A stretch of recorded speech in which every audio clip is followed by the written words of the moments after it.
Hello friends, welcome to 100 श्लोक in 100 days for BMS first year student. तो आज हम देखने वाले हैं दोष धातु मलम मूलम ही शरीरम। तो ये श्लोक हम देखने वाले हैं।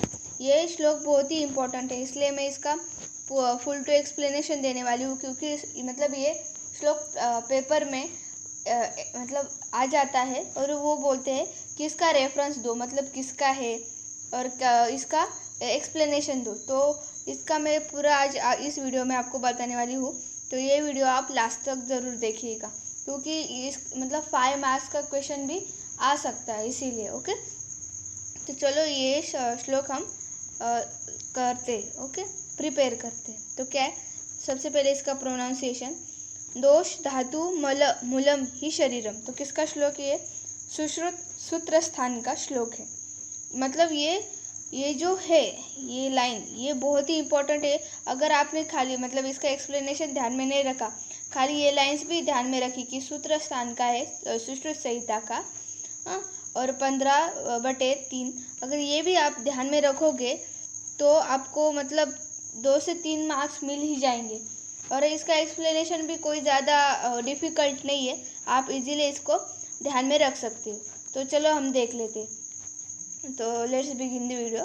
सबसे पहले दोष धातु व मल हे शरीराचे मूल घटक आहेत। मतलब हे जो बॉडी उसके बेसिक कंपोनंट्स है।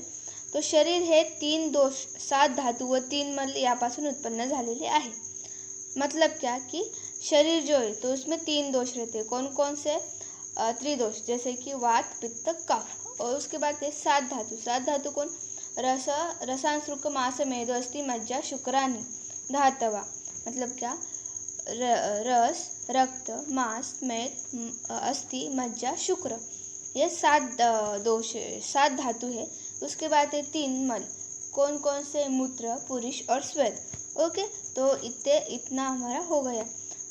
शरीर मतलब इससे हमारी बॉडी बनी है। शरीरातील विविध क्रिया या दोष धातु व मलाशी निगडित आहे। मतलब हमारे बॉडी में जो भी कोई फंक्शन हो रहा है तो वो इसी से रिलेटेड है।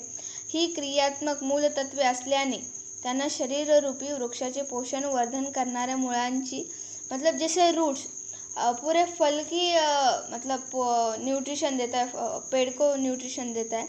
उसी तरह ये जो बेसिक कंपोनेंट्स है हमारे बॉडी को, तो वो क्या करते हैं? जो हमारे बॉडी को न्यूट्रिशन देते हैं। ओके, उसके बाद न्यूट्रिशन देते हैं और उसके बाद क्या है, हमें उसको पालते पोसते। ओके, यांच्या विकृति, मतलब अगर इसमें कोई मतलब खराबी हो गई तो उसको हम क्या कहते हैं? प्रकृति। मतलब इन द सेंस हमें डिजीज़ हो गया, हम ऐसा बोलते। मतलब क्या कि इसमें जो कंपोनेंट है इसमें कोई खराबी होना, विकृत होना। तो उसके बाद क्या है? दोष। तो सबसे पहले क्या है? दोष धातु मल है। तो इसमें सबसे इम्पोर्टेंट कौन सा है? तो ये दोष। ओके, मतलब दोष एक है। तो इसका हमें ये छोटा सा श्लोक याद रखना है। क्या है? दूषयन्ति इति दोषा।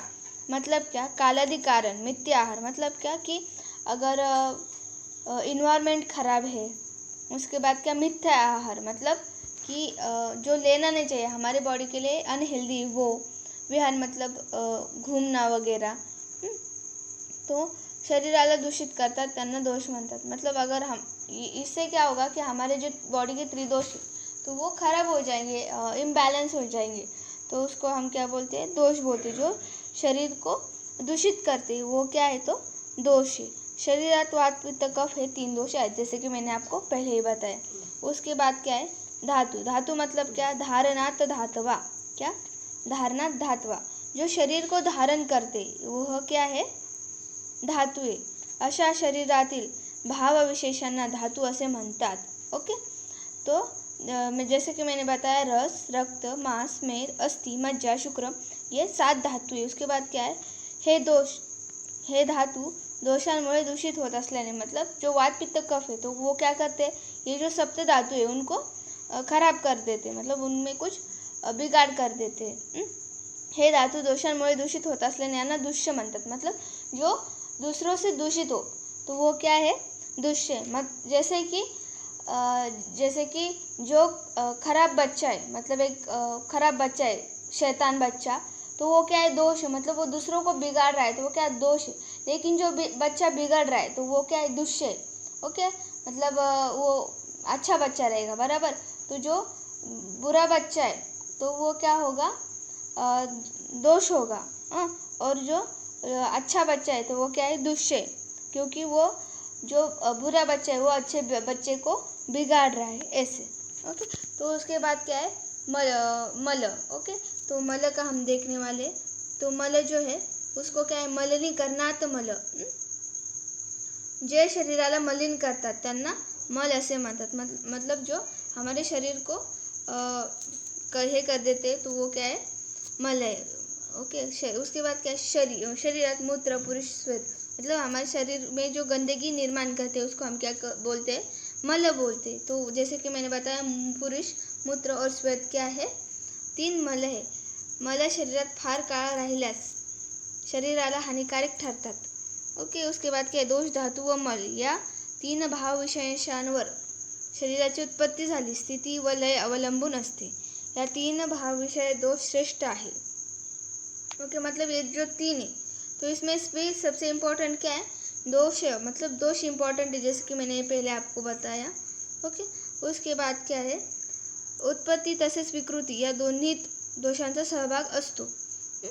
मतलब उत्पत्ति में भी इनका ये है इम्पॉर्टन्स है, और विकृति में भी इनका ही इम्पॉर्टन्स है।